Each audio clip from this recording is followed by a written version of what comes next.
Hello everyone. So did you crack the logic of this logical sequence? We have given 2 plus 10 equal 30, 3 plus 10 equal 40, 4 plus 10 equal 50. So 6 plus 10 equal what?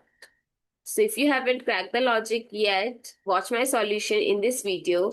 And I want to say that if you haven't subscribed to the channel yet, please subscribe it and hit the notification bell, because here on the channel we daily uploaded free videos that train your mind in reasoning as well as basic to advanced math.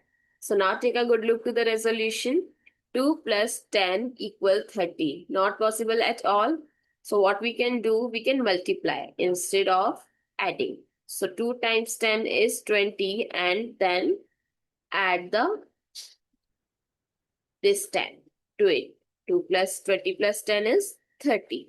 Now let's check if it's applicable to others.